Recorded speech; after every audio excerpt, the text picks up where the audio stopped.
வணக்கம். செய்திகள் வாசிப்பது தமிழ்ச்செல்வி ரவிச்சந்தர். தேனி மாவட்டம் மக்கள் இயக்கம் மெய்வழி சட்ட மையத்தினர் பழங்குடியின மக்களுடன் சமத்துவ பொங்கல். பழங்குடியின மக்களுடன் சமத்துவ பொங்கல் கொண்டாடிய மெய்வழி மக்கள் இயக்கம் நிறுவன தலைவர் வழக்கறிஞர் வேதம் சந்திரபோஸ் அவர்களின் ஆணைப்படி ஜே நகர் காலனியில் வசிக்கும் பழங்குடியின மக்களுடன் தேனி மாவட்ட தலைவர் வழக்கறிஞர் செல்வலட்சுமி அவர்கள் தலைமையில் மாவட்ட செயலாளர் தினேஷ் அவர்களின் ஒருங்கிணைப்பில் சமத்துவ பொங்கல் மெய்வழி மக்கள் இயக்கம் மெய்வழி சட்ட மையம் சார்பில் கொண்டாடப்பட்டது.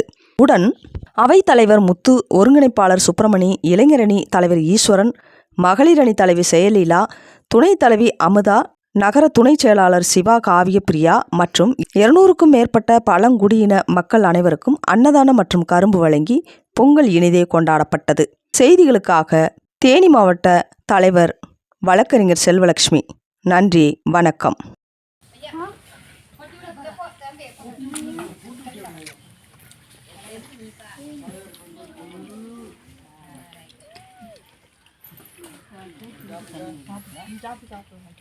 முட்டை வைங்க.